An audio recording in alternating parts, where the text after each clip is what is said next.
السلام علیکم۔ میرے پاس ایک کیس آیا جس کے متعلق میں یہ سمجھتا ہوں کہ آپ لوگوں کے ساتھ ڈسکس کرنا بہت ضروری ہے۔ میرے پاس ایک خاتون آئیں جنہوں نے مجھے بتایا کہ انہوں نے اپنے شوہر سے خلا لے لی ہے، بذریعہ کورٹ خلا لے لی ہے، لیکن ان کے شوہر کو خلا کے متعلق کوئی علم نہ ہے۔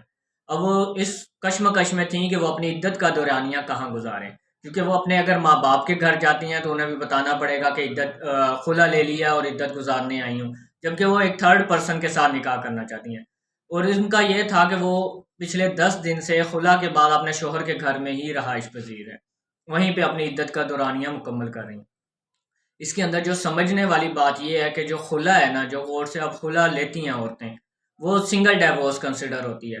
وہ سنگل ڈیورس کے بعد اگر دوران عدت اگر مرد کے ساتھ دوبارہ رجوع ہو جائے، کیونکہ مرد کو تو نہیں پتا یہ میرے سے خلا لے چکی ہے، تو دوران عدت اگر مرد کے ساتھ دوبارہ رجوع کر لیتی ہے عورت تو وہ خلا ختم ہو جائے گی۔ اگر سنگل ڈیورس کے بعد اگر دوبارہ میاں بیوی میں رجوع ہو جائے تو بغیر نکاح کے ان کا نکاح ویسے ہی چلتا رہے گا۔ اگر دوبارہ وہ طلاق دے گا یا دوبارہ عورت خلا لے گی تو وہ پھر سیکنڈ ڈیورس کنسیڈر ہوگی۔ اس صورت کے اندر اگر ان کے درمیان رجوع ہو گیا یا رجوع ہو جائے تو ان کی طلاق، وہ جو خلا تھی وہ ایک طلاق تو پوری ہوگی، لیکن ان کا رجوع ہو گیا تو اب اسے دوبارہ سے خلا لینے کے بعد اگلے شخص سے شادی کرنی پڑے گی۔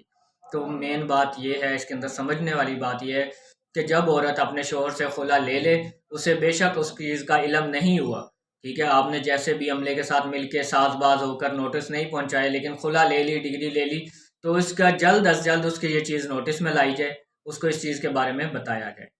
شکریہ۔